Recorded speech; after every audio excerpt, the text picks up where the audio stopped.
अस्सलाम वालेकुम प्यारे दोस्तों, कैसे हैं आप। मैं आज आपके लिए दोबारा एक खौफनाक कहानी लेकर हाज़िर हुआ हूँ। कहानी की तरफ जाने से पहले आपसे गुजारिश करना चाहूँगा, प्लीज़ हमारे इस चैनल को सब्सक्राइब करें ताकि आपके लिए हम मज़े मज़े की कहानियाँ लेकर आते रहें। चलें कहानी की तरफ चलते हैं। रात के 12 बज चुके थे और अहमद अभी तक सोने की कोशिश में ही था कि अचानक इसको लगा कि छत पर कोई मौजूद है और चल रहा है। इसने पहले तो सोचा कि ये इसका वहम है और शायद दिन भर की थकान की वजह से वो ऐसा महसूस कर रहा है, लेकिन आवाज़ हकीकत में आ रही थी। बाकायदा तौर पर कोई छत पर चहलकदमी कर रहा था, मगर कौन? क्योंकि मकान में तो अहमद के अलावा कोई और मौजूद ही नहीं था। और रात के इस पहर कौन होगा जो इसके घर की छत पर चल रहा होगा? कहीं कहीं कोई चोर तो नहीं? पहला ख्याल यही आया अहमद के दिमाग में, लेकिन वो ख्याल बहुत जल्द हवा हो गया जब चलने फिरने के साथ एक और आवाज़ पर अहमद ने गौर किया। यह आवाज़ तो पायल की है। क्या मैं वाकई में पायल की आवाज़ सुन रहा हूँ या मेरे कान बज रहे हैं? अहमद ने खुद से सवाल किया, लेकिन अब पायल की आवाज़ और भी वाज़ह होती जा रही थी। इस सब का आगाज़ कुछ इस तरह हुआ कि अहमद को फैसलाबाद के करीब एक शहर समुद्री में नौकरी के सिलसिले में जाना पड़ा। सबसे पहला चैलेंज अहमद को ये दरपेश था कि इस पराए शहर में रिहाइश कहाँ इख्तियार की जाए। इसलिए अहमद ने एक प्रॉपर्टी डीलर से रब्ता किया और किराए के मकान की तलाश का आगाज़ किया। प्रॉपर्टी डीलर ने अहमद को मुख्तलिफ घर दिखाए, लेकिन कहीं किराया ज़्यादा होता तो कहीं अहमद को घर पसंद नहीं आता था। अहमद था भी कंवारा, तो इसको कोई इतना बड़ा घर तो चाहिए नहीं था। इसको तो एक कमरा भी चलता, लेकिन इस तरह का कोई ऑप्शन मौजूद नहीं था। बिलाखिर प्रॉपर्टी डीलर ने अहमद को एक घर दिखाया जो साइज़ में भी मुनासिब था और सबसे अच्छी बात कि इसका किराया तकरीबन ना होने के बराबर था। अहमद ने जब किराया सुना तो फ़ौरन राज़ी हो गया। घर का नक्शा कुछ इस तरह का था कि सिंगल स्टोरी घर था जिसमें 2 कमरे थे, एक बरामदा था, एक सहन और सहन के दाएं जानब किचन था और बाएं जानब बाथरूम। और सहन में से ही सीढ़ियाँ ऊपर छत पर जा रही थी और सहन के आखिर में मरकज़ी दरवाज़ा था जो घर के बाहर गली में खुलता था। कमरे तो 2 थे, लेकिन एक कमरे को ताला लगा हुआ था और अहमद को बताया गया था कि इसमें मालिक मकान का कुछ ज़रूरी सामान पड़ा हुआ है और इसलिए ये कमरा वो ना खोल सकता है और ना ही इस्तेमाल कर सकता है। अहमद को रहने के लिए वैसे भी एक कमरा चाहिए था और यहाँ तो इसको इतना बड़ा घर मिल गया था। इसने हामी भर ली। एडवांस वगैरह देकर वो घर में शिफ्ट हो गया। इसका सामान ही कितना था, एक चारपाई, एक संदूक जिसमें कपड़े थे और इसके अलावा कुछ ज़रूरत की चीज़ें, और सब एक ही कमरे में आ गया। अहमद के दिन बहुत अच्छे से गुजर रहे थे।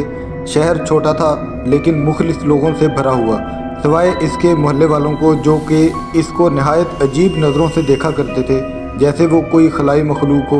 अहमद को 1 हफ़्ता हो गया था इस घर में रहते हुए और अभी तक वो बहुत सुकून से रह रहा था, यहाँ तक कि आज की रात जब इसे पहली बार महसूस हुआ था कि छत पर कोई मौजूद है और पायल की आवाज़ सुन रहा था।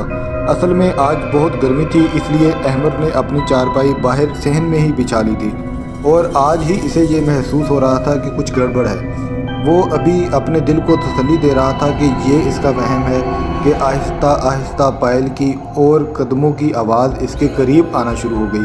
अब ऐसा लग रहा था कि कोई सीढ़ियाँ उतरकर नीचे आ रहा है। अहमद की पीठ सीढ़ियों की जानिब थी। अहमद के दिल की धड़कन तेज़ हो चुकी थी। अचानक इसे महसूस हुआ कि वो जो कोई भी है सीढ़ियों पर ही खड़ा होकर इसको देख रहा है। इसके माथे पर पसीना सा आ गया था और रोंगटे खड़े हो गए थे, लेकिन थोड़ी देर बाद ही वही कदम वापस ऊपर की जानिब जाने लगे और वो पायल की आवाज़ भी अब मद्धम होती जा रही थी। और फिर वो सब आवाज़ थम गई, जैसे जो कोई भी आया था अब वापस चला गया हो। अहमद को फ़ज़ा में जो एक बोझलपन सा महसूस होने लगा था वो भी अब खुद ख़त्म हो गया था। अब फिर न जाने कब इसकी आंख लग गई। बाकी रात खैरियत से गुजर गई। सुबह हुई तो अहमद तैयार होकर नौकरी पर चला गया। सारे दिन में रात वाला वाक़या अहमद मुकम्मल तौर पर भूल गया था। शाम को घर वापस आया, खाना खाकर अपने दफ्तर के कामों में मसरूफ़ हो गया। सब कामों से फ़ारिग होकर अहमद आज भी सोने के लिए बाहर सहन में आकर लेट गया। अहमद ने लेटने के बाद अपनी घड़ी पर नज़र डाली तो रात के 12 बज रहे थे। वक़्त देखकर अहमद को पिछली रात का सारा मंजर याद आ गया और एक अनजाने खौफ ने इसको घेर लिया। कहीं कहीं आज भी वो कदमों की आवाज़ आई तो? अहमद ने अपने आप से सवाल किया। फिर खुद ही अपना सर झटकते हुए गोया खुद को तसल्ली देते हुए कहा, नहीं नहीं, یہ سب میرا وہم ہے، اکیلا رہ رہا ہوں نہ، اس لیے دماغ یہ کھیل کھیل رہا ہے میرے ساتھ۔ اپنے دل کو تسلی دے کر احمد کروٹ لے کر سونے کی کوشش کرنے لگا۔ آج بھی اتفاق سے اس کی پیٹھ سیڑھیوں کی جانب تھی۔ ابھی اس نے کروٹ لی ہی تھی کہ اچانک پھر وہی قدموں کی آواز اور ساتھ ہی پائل کی وہ پراسرار آواز چھت سے آنا شروع ہو گئی۔ احمد کا تو جیسے کلیجہ ہی منہ کو آ گیا۔ وہ ہر گزرتے لمحے کے ساتھ یہی دعا کر رہا تھا کہ اللہ کرے یہ سب اس کا وہم ہو، مگر وہ پائل اور قدموں کی آواز پچھلی رات کی طرح قریب آتی جا رہی تھی، اور پھر ایسا محسوس ہوا کہ کوئی سیڑھیاں اتر رہا ہے۔ احمد کی تو حالت غیر ہو رہی تھی خوف کے مارے۔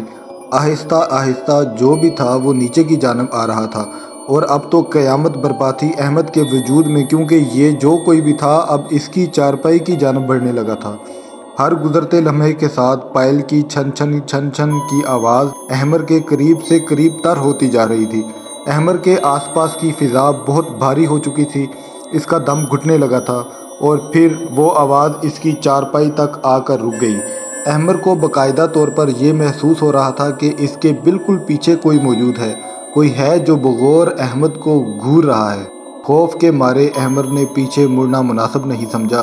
اس کی حالت ایسی ہو چکی تھی کہ سانس بھی جیسے رک رک کر آ رہا ہو، لیکن ساتھ ہی ساتھ ایسا لگتا تھا کہ دل نکل کر سینے سے باہر آ جائے گا۔ احمد کے پورے جسم کے رونگٹے کھڑے ہو چکے تھے۔ احمد کی یہ ایک عادت تھی کہ وہ اپنے سرہانے پاکٹ سائز کا قرآن پاک رکھ کر سویا کرتا تھا۔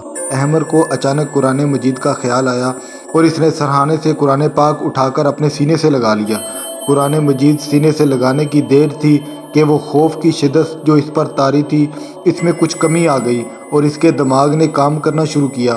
احمد نے آیت الکرسی کا ورد کرنا شروع کیا، اور اس کے ساتھ ہی اسے ایسا محسوس ہوا کہ جو بھی چیز اس کے پیچھے کھڑی ہوئی تھی اس نے پیچھے ہٹنا شروع کر دیا ہے، اور واقعی میں اس کو دوبارہ قدموں اور پائل کی آواز آنا شروع ہو گئی تھی، جو آہستہ آہستہ اس سے دور جا رہی تھی۔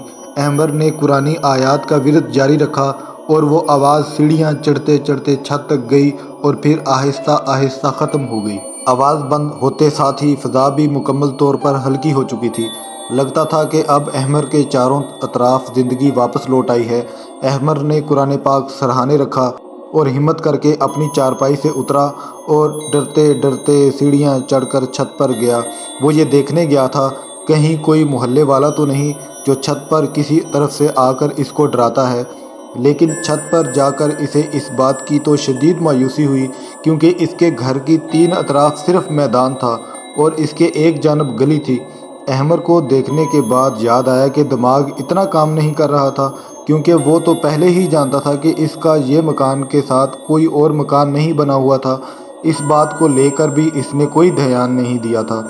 خیر، اچھے سے تسلی کر کے احمد واپس آ کر دعائیں پڑھ کر سونے کی کوشش کرنے لگا، اور اس کی کوشش رنگ لے آئی، کیونکہ بہت جلد وہ نیند کی آغوش میں چلا گیا تھا۔ آج رات احمد کے ساتھ جو ہوا تھا وہ کافی پریشان کن معاملہ تھا، لیکن ابھی تو یہ کچھ بھی نہیں تھا۔ آگے جو ہونے کو تھا اس کا اندازہ احمد کو بھی نہیں تھا۔